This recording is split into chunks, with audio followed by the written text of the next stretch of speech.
হচ্ছে আমি আবার একবার বলে দিই যে রিপোর্টে বলা হচ্ছে এর মধ্যে 92টা অপরাধ ধর্তব্যযোগ্য নয়, 114টা অপরাধ খুঁজে পাওয়া যায়নি।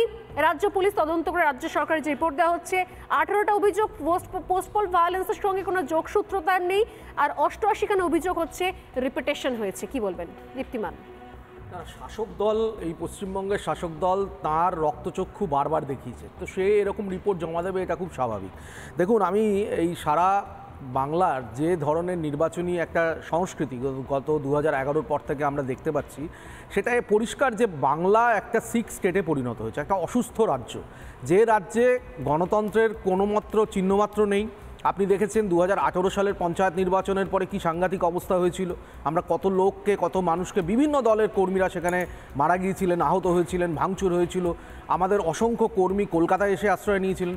আমরা ঠিক একই জিনিস 2019-এর লোকসভা নির্বাচনের পরেও দেখেছিলাম, সেখানেও পুনরাবৃত্তি হয়েছিল। 2021-এর যে ভোট পরবর্তী সন্ত্রাস, সেখানে আমরা 57 জন মানুষকে হারিয়েছি। ঠিক একই জিনিস আপনি বলুন না, 2024-এর যে নির্বাচন, এই নির্বাচনে সারা ভারতবর্ষে কোথাও রক্তারক্তি হয়েছে, কোথাও গণ্ডগোল হচ্ছে, কোথাও একটা বাড়ি ভেঙেছে। আমরা উড়িষ্যাতে ক্ষমতা দখল করেছি, আমরা অরুণাচলে ক্ষমতা দখল করেছি, আমরা চন্দ্রবাবু নাইডু ক্ষমতায় এসেছেন, কোথাও একটা রক্তপাতের ঘটনা, একটা এফআইআর আপনারা দেখাতে পারবেন না। কিন্তু পশ্চিমবঙ্গের এটা রাজনৈতিক সংস্কৃতি এবং এই অসুস্থ সংস্কৃতি, যে কারণে পশ্চিমবঙ্গকে পিছনে ক্রমান্বয়ে ঠেলছে। যে কারণে আজকে দেখুন, সাহিত্য বলুন, সংস্কৃতি বলুন, খেলাধুলো বলুন, শিক্ষা বলুন, কোনো জায়গায় কোনো উল্লেখযোগ্য মুখ পশ্চিমবঙ্গের নেই। সব জায়গা থেকে আমরা আউট হয়ে গেছি। তাহলে বিরোধী রাজনৈতিক দলের কর্মী সমর্থকরা যাবেন কোথায়? মানুষরা যাবে কোথায়? আমি আসবো। সুকন্যা আমাদের সঙ্গে রয়েছেন। সুকন্যা, বারবার একই জিনিস ঘটছে, একই অভিযোগ হচ্ছে। আজকে রাজ্যের তরফ থেকে রিপোর্ট দিয়ে যে রিপোর্ট দেওয়া হয়েছে কলকাতা হাইকোর্টে, সেটাও খুব হাস্যকর। এতগুলো অভিযোগ, 560খানা অভিযোগ, আর সেখানে বলা হচ্ছে 114টা অপরাধ খুঁজে পাওয়া যায়নি, এতজন অভিযোগ পোস্টপল ভায়োলেন্স নয়, এতগুলো অভিযোগ ধর্তব্যযোগ্য নয়। এই রিপোর্ট শুধুমাত্র কেস হয়েছে বলে তাই রাজ্যের তরফ থেকে দেওয়া হচ্ছে। এই প্রশ্ন আমি করবো না যে 560খানার মধ্যে মাত্র 107খানা এফআইআর হয়েছে কেন? তাও আদালত নির্দেশ দেওয়ার পর, এমন নয় কি আগে থেকে রাজ্য সরকার বা রাজ্যের পুলিশের তরফ থেকে বা মুখ্যমন্ত্রী আলাদা করে কিছু বলছেন যে এই ধরনের ঘটনাগুলো ঘটছে, এই হচ্ছে স্ট্যাটিস্টিক্স আমাদের। আদালতের তরফ থেকে চাপ দেওয়ার পরে এই রিপোর্ট দেওয়া হচ্ছে, তাও রিপোর্টের এই নমুনা। এটা কি আপনারা কোথাও কালচার বানিয়ে নিয়েছেন? মানে এই রাজ্যের ক্ষেত্রে যে জিতবে সেই যা খুশি করবে? না, যা খুশি তো এখানে হয়নি। রাজ্য সরকার একটা রিপোর্ট দিয়েছে, আদালতে এইটার হিয়ারিংটা হবে 21শে জুলাই। এবং যা রিপোর্ট দেওয়া হয়েছে 500খানা অভিযোগের মধ্যে, আপনাদের এখানেও দেখলাম, আমিও দেখে এসেছি, ওখানে কোর্টের মধ্যে 107খানা এফআইআর যোগ্য আছে। অন্যগুলোর মধ্যে কিছুটা পুনরাবৃত্তি হয়েছে, কিছু যে এফআইআর করার মতন সেরকম কোনো অফেন্স ওখানে খুঁজে পাওয়া যায়নি। এমন কিছু ভুলভাল হয়েছে, এমন কিছু অভিযোগ করা হয়েছে সেগুলো ধর্তব্যের মধ্যে নয়। আপনার কি রাজ্যের আইন শৃঙ্খলা পরিস্থিতি নিয়ন্ত্রণে রয়েছে? হ্যাঁ, রাজ্যের আইন শৃঙ্খলা পরিস্থিতি নিয়ন্ত্রণে আছে?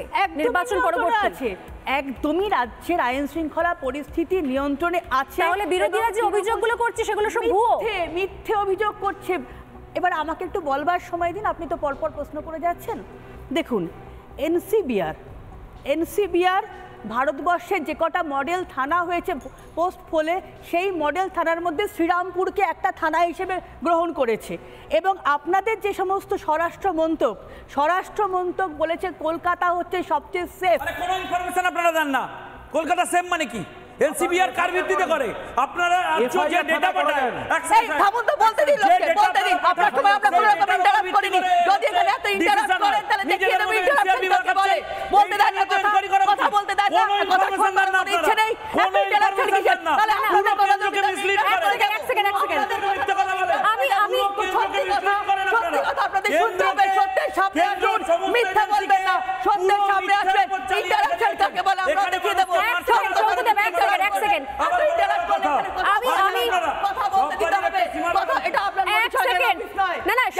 সুকন্যা যেরকম বললেন যে সমস্ত আইন শৃঙ্খলা পরিস্থিতি স্বাভাবিক রয়েছে, কথা বলতে দিন, এত ইন্টারাপ্ট করবেন না। এক সেকেন্ড আপনি ভুল বলবেন, আপনার কথায় ভুল বলবেন, আমি শুনবো। প্লিজ সুকন্যা, প্লিজ সুকন্যা, শঙ্কুদেব, আমি সুকন্যার কথা এক সেকেন্ড, শঙ্কুদেব, সুকন্যার কথা সূত্র ধরেই বলি, রাজ্যের সব জায়গায় নাকি, আরে please Sankudeb, please Sukanya, please, রাজ্যের সব জায়গায় নাকি সমস্ত আইন শৃঙ্খলা পরিস্থিতি নিয়ন্ত্রণে এবার রয়েছে, কথাটা বলতে দেবেন সবটা কি? নাকি আপনি বলেছেন, আমার সবটা উত্তরটা বিরোধীদের আমাকে ভুয়ো দিন। অভিযোগ, Interact করলে হবে না। সবটা বিরোধীদের ভুয়ো অভিযোগ, সবকিছু অবশ্যই শান্তপূর্ণ আপনাদের শান্তিপূর্ণভাবে বলছে। রয়েছে।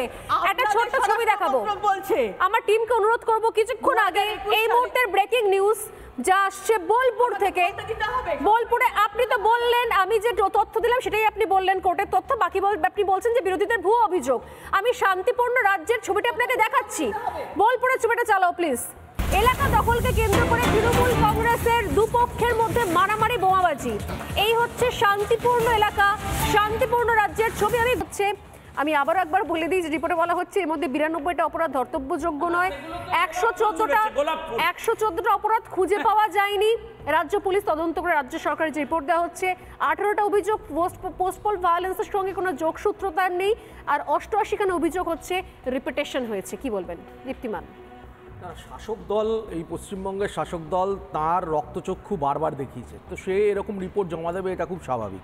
দেখুন, আমি এই সারা বাংলার যে ধরনের নির্বাচনী একটা সংস্কৃতি গত 2011-র পর থেকে আমরা দেখতে পাচ্ছি, সেটাই পরিষ্কার যে বাংলা একটা সিক স্টেটে পরিণত হয়েছে, একটা অসুস্থ রাজ্য, যে রাজ্যে গণতন্ত্রের কোনো মাত্র চিহ্নমাত্র নেই। আপনি দেখেছেন 2018 সালের পঞ্চায়েত নির্বাচনের পরে কি সাংঘাতিক অবস্থা হয়েছিল, আমরা কত লোককে, কত মানুষকে, বিভিন্ন দলের কর্মীরা সেখানে মারা গিয়েছিলেন, আহত হয়েছিলেন, ভাঙচুর হয়েছিল, আমাদের অসংখ্য কর্মী কলকাতায় এসে আশ্রয় নিয়েছিলেন। আমরা ঠিক একই জিনিস 2019-এর লোকসভা নির্বাচনের পরেও দেখেছিলাম, সেখানেও পুনরাবৃত্তি হয়েছিল। 2021-এর যে ভোট পরবর্তী সন্ত্রাস, সেখানে আমরা 57 জন মানুষকে হারিয়েছি। ঠিক একই জিনিস আপনি বলুন না, 2024-এর যে নির্বাচন, এই নির্বাচনে সারা ভারতবর্ষে কোথাও রক্তারক্তি হয়েছে, কোথাও গণ্ডগোল হচ্ছে, কোথাও একটা বাড়ি ভেঙেছে। আমরা উড়িষ্যাতে ক্ষমতা দখল করেছি, আমরা অরুণাচলে ক্ষমতা দখল করেছি, আমরা চন্দ্রবাবু নাইডু ক্ষমতায় এসেছেন, কোথাও একটা রক্তপাতের ঘটনা, একটা এফআইআর আপনারা দেখাতে পারবেন না। কিন্তু পশ্চিমবঙ্গের এটা রাজনৈতিক সংস্কৃতি এবং এই অসুস্থ সংস্কৃতি, যে কারণে পশ্চিমবঙ্গকে পিছনে ক্রমান্বয়ে ঠেলছে, যে কারণে আজকে দেখুন, সাহিত্য বলুন, সংস্কৃতি বলুন, খেলাধুলো বলুন, শিক্ষা বলুন, কোনো জায়গায় কোনো উল্লেখযোগ্য মুখ পশ্চিমবঙ্গের নেই, সব জায়গা থেকে আমরা আউট হয়ে গেছি। প্রশ্ন, তাহলে বিরোধী রাজনৈতিক দলের কর্মী সমর্থকেরা যাবেন কোথায়, মানুষরা যাবে কোথায়? আমি আসবো, সুকন্যা আমাদের সঙ্গে রয়েছেন। সুকন্যা, বারবার একই জিনিস ঘটছে, একই অভিযোগ হচ্ছে। আজকে রাজ্যের তরফ থেকে রিপোর্ট দিয়ে যে রিপোর্ট দেওয়া হয়েছে কলকাতা হাইকোর্টে, সেটাও খুব হাস্যকর।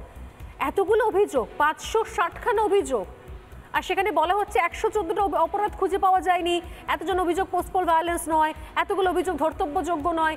এই রিপোর্ট শুধুমাত্র কেস হয়েছে বলে তাই রাজ্য তরফ থেকে দেওয়া হচ্ছে।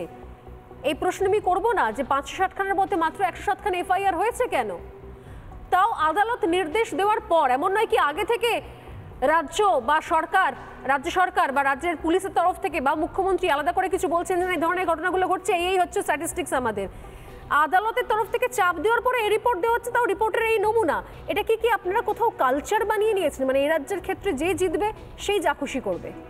না, যা খুশি তো এখানে হয়নি। রাজ্য সরকার একটা রিপোর্ট দিয়েছে, আদালতে এইটার হিয়ারিংটা হবে 21শে জুলাই, এবং যা রিপোর্ট দেওয়া হয়েছে 500খানা অভিযোগের মধ্যে আপনাদের এখানেও দেখলাম, আমিও দেখে এসেছি ওখানে কোর্টের মধ্যে 107খানা এফআইআর যোগ্য আছে। অন্যগুলোর মধ্যে কিছুটা পুনরাবৃত্তি হয়েছে, কিছু যে এফআইআর করার মতন সেরকম কোনো অফেন্স ওখানে খুঁজে পাওয়া যায়নি, এমন কিছু ভুলভাল হয়েছে, এমন কিছু অভিযোগ করা হয়েছে সেগুলো ধর্তব্যের মধ্যে নয়। আপনার কি রাজ্যের আইন শৃঙ্খলা পরিস্থিতি নিয়ন্ত্রণে রয়েছে? হ্যাঁ, রাজ্যের আইন শৃঙ্খলা পরিস্থিতি নিয়ন্ত্রণে আছে, নির্বাচন পরবর্তী আছে, একদমই রাজ্যের আইন শৃঙ্খলা পরিস্থিতি নিয়ন্ত্রণে আছে। তাহলে বিরোধীরা যে অভিযোগগুলো করছে সেগুলো সব ভুয়ো, মিথ্যে অভিযোগ করছে। এবার আমাকে একটু বলবার সময় দিন, আপনি তো পরপর প্রশ্ন করে যাচ্ছেন। দেখুন, এনসিবিআর ভারতবর্ষের যে কটা মডেল থানা হয়েছে পোস্ট পোলে, সেই মডেল থানার মধ্যে শ্রীরামপুরকে একটা থানা হিসেবে গ্রহণ করেছে। এবং আপনাদের যে সমস্ত স্বরাষ্ট্র মন্ত্রক বলেছে কলকাতা হচ্ছে সবচেয়ে সেফ। কোনো ইনফরমেশন আপনারা দেন না। কলকাতা সেফ মানে কি? এনসিবিআর কার ভিত্তিতে করে? আপনারা যে ডেটা পাঠান, থামুন তো, বলতে দিন, বলতে দিন। আপনার সময় আমরা কোনো রকম ইন্টারাপ্ট করিনি। যদি এখানে এত ইন্টারাপ্ট করেন তাহলে দেখিয়ে দেব ইন্টারাপ্ট কাকে বলে। বলতে দেন না, কথা বলতে দেন না, কথা শুনবার কোনো ইচ্ছে নেই। এত ইন্টারাপ্ট কিসের? তাহলে আপনাদের কথাকে মিসলিড করেন। এক সেকেন্ড। আমি সত্যি কথা আপনাদের শুনতে হবে। সত্যের সামনে আসুন, মিথ্যা বলবেন না। সত্যের সামনে আসবেন। ইন্টারাপ্ট কাকে বলে আমরা দেখিয়ে দেব।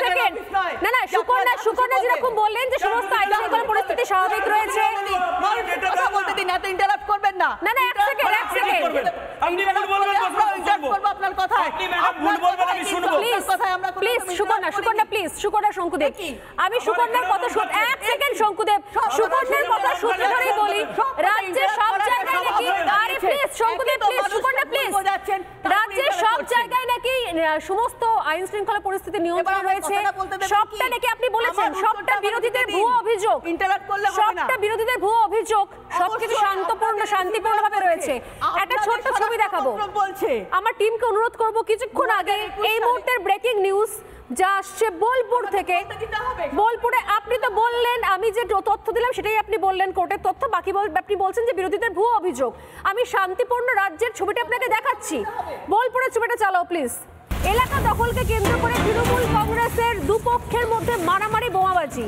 এই হচ্ছে শান্তিপূর্ণ এলাকা শান্তিপূর্ণ রাজ্যের ছবি আমি